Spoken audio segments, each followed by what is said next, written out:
Today's GFG problem of the day, count even length. So you have been given a number n. You have to count the binary sequences of length to n. Okay, and then the sum of the first n bit should be equal to the sum of the last n bits. Sum means like binary sequence just contains 0 and 1, so a number of zeros should be same. A number of ones should be same both the sides. That's what they mean. The answer can be very large, so you have to take modulo. So basically I have written some examples over here, you can check, but basic logic of this problem is, you have been given n, so you want to create a 2n kind of sequence where the first part and second part are not just same, but it's kind of similar. Like, what is the similarity? Number of ones or number of zero, because yeah, number of ones plus zero is constant, so if number of ones are fixed, number of zeros are also fixed. So yeah, that's about it. So let's say if we are 5, n is equal to 5, okay, or let's say 4, right?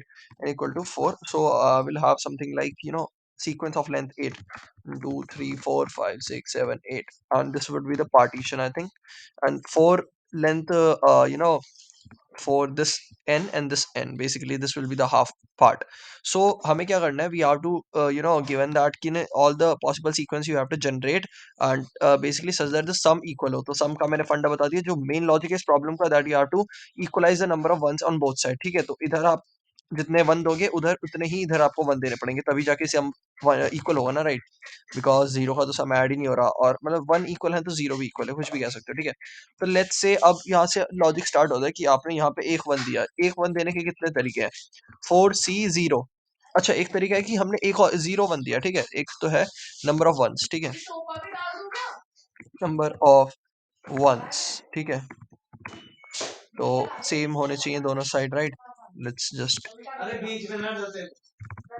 Number of ones, इधर भी इतने हैं इधर भी उतने हैं, ठीक है? तो एक हो सकता है कि मैंने इधर भी जीरो दिया इधर भी जीरो दिया.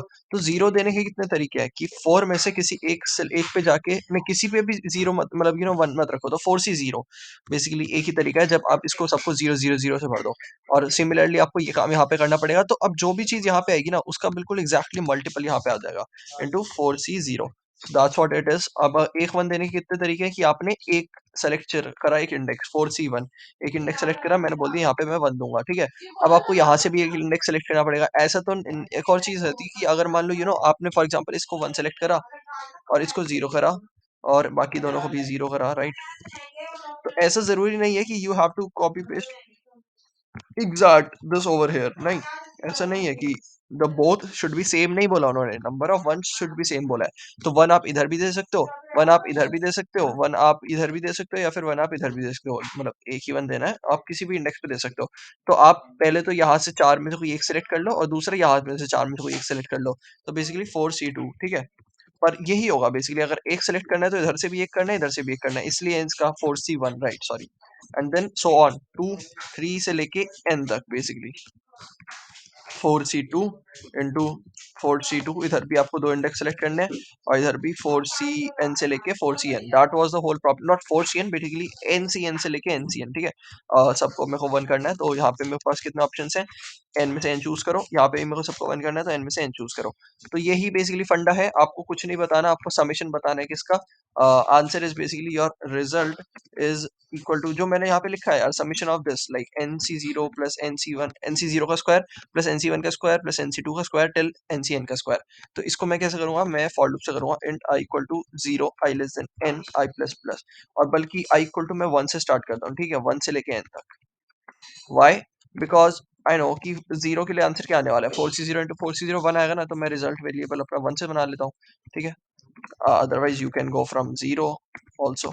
Long long r equal to 1, ठीक है? आप क्या करना है मेरे को, यहाँ पे मेरे को r प्लस कराते जाना है, समथिंग लाइक NCI इनटू में NCI, एंड देन मॉड वॉड लेके मेरे को r रिटर्न कराना है. This is the whole problem, return r, this is the whole problem, nothing but it's.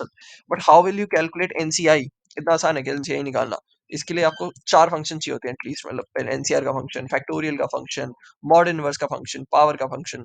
Mod inverse निकालने के दो तरीके हैं, ये जो मैंने बताया ये वन ऑफ द वेज है जैसे आई प्रेफर टू डू.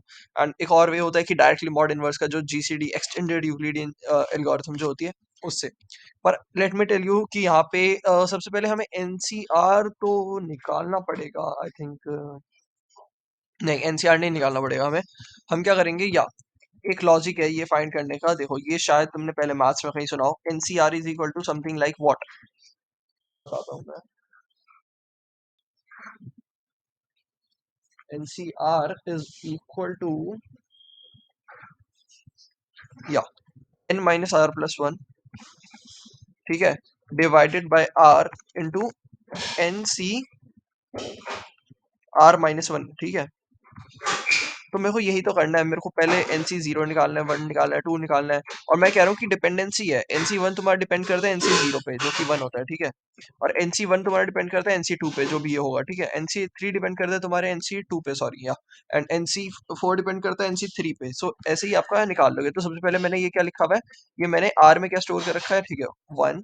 और मैं एक ये भी बना लेता हूँ लॉन्ग लॉन्ग प्रीवियस वेरिएबल बना लेता हूँ, प्री इक्वल टू वन। तो ये मेरे को बताएगा एनसी जीरो। तो सबसे पहले मैं कैलकुलेट करूंगा एनसी वन। वो कैसे कैलकुलेट करूंगा मैं, लॉन्ग लॉन्ग कुछ नहीं करना, मेरे को पी को ही अपडेट करते चलना है। P multiply by equal to, जैसा मैंने बताया, is into n c n minus one. तो n c n minus one को if I multiply with this stuff I will get n C r. So previous वाला जो भी मेरे को मिला हुआ था अभी तक, तो मैं उसको मल्टीप्लाई करूंगा किस स्टफ से, n minus i plus one into mod inverse of i. बस बस यही है। मैंने इसको मल्टीप्लाई कर दिया और मॉड इनवर्स लेना पड़ा क्योंकि डिवाइड के लिए मॉड इनवर्स लेते हैं। अब मेरा वो बन जाएगा ये क्या, एनसीआर। तो अब मेरे को क्या करना है, R plus equal to P into P करना है, ठीक है। एक चीज ये हो गई। उसके बाद मेरा आर रिटर्न करता चलूंगा मैं। अब द थिंग इज कि मॉड इनवर्स कैसे निकालना है, तो मॉड इनवर्स का मैं फंक्शन लिख देता हूँ, ठीक है। और obviously long long mod inverse long long N return power N M minus two और एम, ठीक है। अब पावर बना देता हूँ मैं, long long power long long base long long exponential और लॉन्ग लॉन्ग आपका मॉड, दिस इज एम। अब इसका फॉर्मूला क्या है कि long long R equal to one से स्टार्ट होगा, वाइल तुम्हारा एक्सपोनेंशियल एग्जिस्ट करता है। हम चेक करेंगे, अगर आपका ऑड एक्सपोनेंशियल होता है तो हम क्या करते हैं, हम आर को मल्टीप्लाई करते हैं अपने बेस से, और आर का मॉड लेते हैं हम अपने मॉड से। एंड अदरवाइज हमें बेस को मल्टीप्लाई तो करते ही जाना है बेस से, मॉडलेस भी लेते रहना है। एंड ई को डिवाइड बाय करते रहना है टू से, ठीक है। रिटर्न कर देना है हमें पे अपना आर। अब एक बार सब कुछ लॉन्ग लॉन्ग कर देता हूँ मैं, ठीक है। मॉड इनवर्स आई ये सब तो सही है आई थिंक। बस यहाँ पे आर का एक बार मॉड करके देखते हैं, और I think this should work. कितने घंटे से काम बन जाना चाहिए। अगर थोड़े से मॉड लेने होंगे एक्स्ट्रा तो ले लेंगे, मैंने थोड़ा सा मिनिमलिस्टिक रखे हैं मॉड यहाँ पे। रन दस, ओके, पी मल्टीप्लाई बाय 10। दिक्कत क्या आ रही है, डॉट की दिक्कत है क्या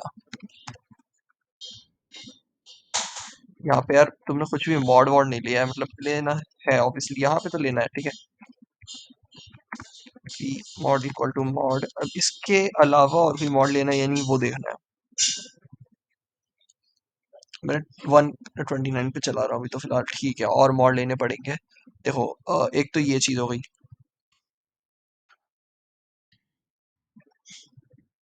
ठीक है।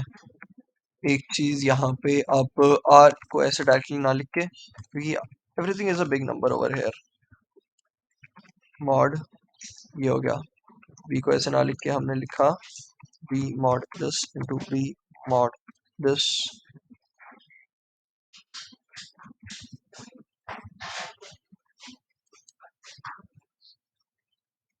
Still,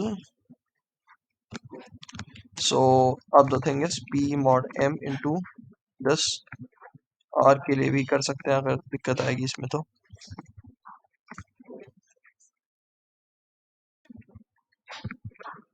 are equal to one से स्टार्ट करा, पी हमने वन से स्टार्ट करा, वन से लेके एन तक हमें जाना है। जब वन होगा तो इसकी वैल्यू क्या होगी, इंटू एन हो जाएगी, ठीक है। तो वो हमारा एन सी टू होता है, एन सी टू नहीं एन सी वन होता है बेसिकली। एन सी जीरो अभी हमने ले रखा है। अच्छा, इसका स्क्वायर हम मॉड इक्वल टू मॉड भी तो करना है।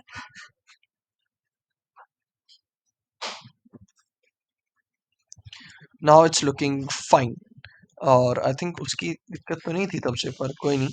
तो मैं अपनी तरफ से मैक्सिमम मॉड ही लेके चलने हैं, 1E5 के लिए चला रहा हूँ, that is the max number. ठीक है, सही आ रहा है, सबमिट कर देते हैं। तो इसका लॉजिक बड़ा हो जाता अगर हम ये वाली ट्रिक ना लगाते। एनसीआर आपके NCR-1 पे कैसे डिपेंड करता है, इसको जानने का सबसे बेस्ट तरीका आप थोड़े से एग्जांपल्स लेके देखो, पता चल जाएगा। लाइक सिंपल सा है, वैसे भी फॉर्मूला वैसे मैथ्स में काफ़ी यूज़ होता है, n-i+1 अपॉन आई, पर अपॉन आई के लिए मॉड इनवर्स लगाना है, वरना तो काफ़ी सिंपल हो जाता है ये क्वेश्चन। मतलब ऑब्वियसली एक मॉड इनवर्स से लगाना पड़ेगा। अदरवाइज आपका जनरल वे जो है एनसीआर निकालने वाला वो भी कर सकते हो, पर दैट्स नॉट नीडेड। हमें क्या करना है, द लॉजिक इज आपको किसी भी तरह से r इज इक्वल टू ये बनाना है NC0 का स्क्वायर। ठीक है, का स्क्वायर, बिकॉज सेकंड पार्ट के लिए भी आपको कैलकुलेट करना है। तो लेट्स से ऐसे मैं अगर स्क्वायर लिख रहा हूँ तो NC1 का फिर square and still so on NCN का square. This is what you have to do. अब इसके कितने तरीके हैं, दो तो मेरे को पता है, और कोई नया तरीका हो सकता है तो वो भी आप ट्राई कर सकते हो, बट ये चीज आपको करनी है मॉड्यूलस का ध्यान रखते हुए, ओवरफ्लो ना रहे। चलो that's about it, okay bye.